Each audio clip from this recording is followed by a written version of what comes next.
అసలు ఈ సముద్రంలో ఏం జరుగుతుంది? గత కొన్ని రోజుల నుండి సోషల్ మీడియాలో, న్యూస్ ఛానల్స్లో, యూట్యూబ్లో ఎక్కడ చూసినా ఈ వీడియోస్ అనేవి వైరల్ అవుతూ ఉన్నాయి.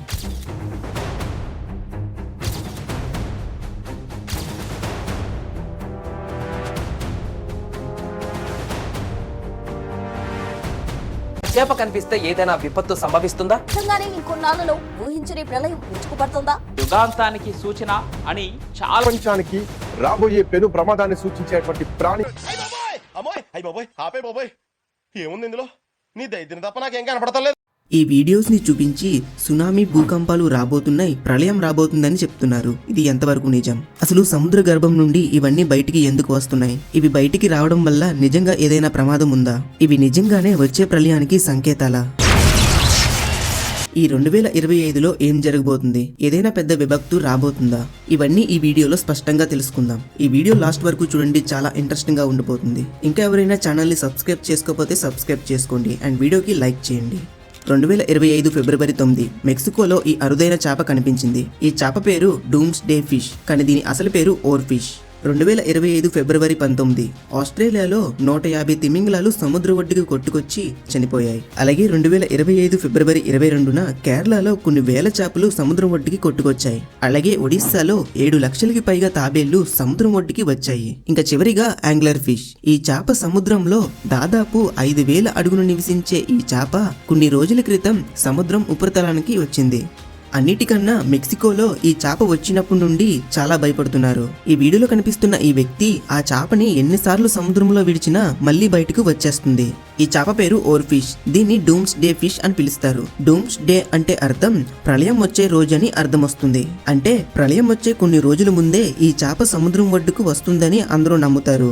అందుకనే దీనికి ఈ పేరు పెట్టారు. ఈ ఓర్ ఫిష్ అనేది దాదాపు సముద్రంలో 3,000 అడుగులు నివసించే చేప. అంత లోతులో 1% కూడా వెళ్తూ ఉండదు. మొత్తం చీకటిగానే ఉంటుంది. ఈ చేప 30 నుండి 36 ఫీట్ల వరకు పెరుగుతుంది. ఈ ఫోటోలో చూస్తే ఈ చేప ఎంత పొడవు పెరుగుతుందో మీకు అర్థమవుతుంది. ఇది 1996లో యుఎస్ నేవీ సోల్జర్స్ ఒక పెద్ద ఓర్ ఫిష్ తో దిగిన ఫోటో. జపనీస్ పురాణాల్లో ఈ చేపను messengers from the sea gods palace అని అంటారు. అంటే ఏదైనా విపత్తు వచ్చే ముందు దేవుడు ముందే ఈ చేపను హెచ్చరించడానికి సముద్రం నుండి బయటకు పంపుతాడు అని నమ్ముతారు. 2011లో జపాన్ లో భారీ భూకంపం మరియు సునామీ వచ్చాయి. దాంతో జపాన్ లో వేలల్లో ప్రాణ నష్టం జరిగింది. ఆ సునామీ వచ్చే కొన్ని రోజుల ముందు ఈ ఓర్ ఫిష్ అనేది వేర్వేరు ప్లేసుల్లో 20 దాకా ఒడ్డుకు కొట్టుకొచ్చాయని చెప్తున్నారు. దాంతో ఈ నమ్మకం ఇంకా బలపడింది. అలాగే 2017 ఫిలిప్పీన్స్ లో 2 ఓర్ ఫిష్లు సముద్రం నుండి ఒడ్డుకి వచ్చిన కొన్ని రోజులకి ఒక భారీ భూకంపం అనేది ఫిలిప్పీన్స్ లో వచ్చింది. భూకంపం అంటే సాధారణ భూకంపం కాదు. ఇది దాదాపు 6.6 మ్యాగ్నిట్యూడ్ తో కలిగి ఉండే భూకంపం. అందుకనే ఇప్పుడు ఈ మెక్సికోలో వచ్చిన ఓర్ ఫిష్ చూసి ఇక్కడ కూడా ఏదైనా విపత్తు వస్తుందా అని భయపడుతున్నారు. కొంతమంది అధికారులు చెబుతుంది ఏంటంటే ఈ ఓర్ ఫిష్ అనేది అరుదుగా సముద్రం ఉపరితలానికి వస్తూనే ఉంటాయి. ఈ చేప ఆహారం కోసం రాత్రిపూట్ల సముద్రం ఉపరితలానికి వస్తాయి. సూర్యుడు రాకముందే డీప్ సీలోకి వెళ్ళిపోతాయి అని అంటున్నారు. అలా కొన్ని దారి తప్పి సముద్రం ఒడ్డుకి వస్తాయి. అలా వచ్చిందే ఈ మెక్సికోలో వచ్చిన ఓర్ ఫిష్ కూడా. అంతేగాని ఈ చేప సముద్రం ఒడ్డున కనిపించడం వల్ల ప్రళయం వస్తుంది అనేదానికి కేవలం ఇవి అపోహలు మాత్రమే. అలాగే ఈ యాంగ్లర్ ఫిష్ కూడా దాదాపు 5,000 అడుగున నివసించే చేప. ఈ చేప రీసెంట్ గా సముద్రపు ఉపరితలంపై వచ్చి దర్శనమిచ్చింది. ఈ యాంగ్లర్ ఫిష్ కూడా అరుదుగా సముద్రం ఉపరితలంపై వస్తూనే ఉంటాయి. కానీ ఇప్పటి వరకు కనిపించిన యాంగ్లర్ ఫిష్లన్నీ చనిపోయి కనిపించాయి. ఇప్పుడు రీసెంట్ గా కనిపించిన ఈ యాంగ్లర్ ఫిష్ పైకి వచ్చిన కొద్దిసేపటికి చనిపోయింది. కొంతమంది అధికారులు చెబుతుంది ఏంటంటే ఈ చేప అనారోగ్యంతో పైకి వచ్చిందని. ఇది వీడియోలో చూసినంత పెద్దగా కాకుండా కేవలం 6 అంగుళాలు మాత్రమే ఉంటుంది. ఈ యాంగ్లర్ ఫిష్లు అనేవి అరుదుగా సముద్రం ఉపరితలానికి వస్తూనే ఉంటాయి. అలా వచ్చిందే ఇది కూడా. ఇది కెమెరాకి చిక్కడం వల్ల ఇది సోషల్ మీడియాలో అప్లోడ్ చేసిన కొన్ని రోజులకే బాగా వైరల్ అయింది. దీంతో ఈ డూమ్స్ డే ఫిష్ తో లింక్ చేసి ఈ అరుదైన చేపలన్నీ సముద్రం నుండి బయటకు వస్తున్నాయి, ప్రళయం రాబోతుంది అని అంటున్నారు. అలాగే కేరళలో సముద్రం ఒడ్డుకి వేలాది చేపలు కొట్టుకురావడం వెనక ఒక కారణం ఉంది. ఈ చేపల్ని సర్డన్ ఫిష్ అని అంటారు. అంటే తెలుగులో కవ్వలు అని పిలుస్తారు. ఈ చేపలు సముద్రంలో గుంపులు గుంపులుగా తిరుగుతూ ఉంటాయి.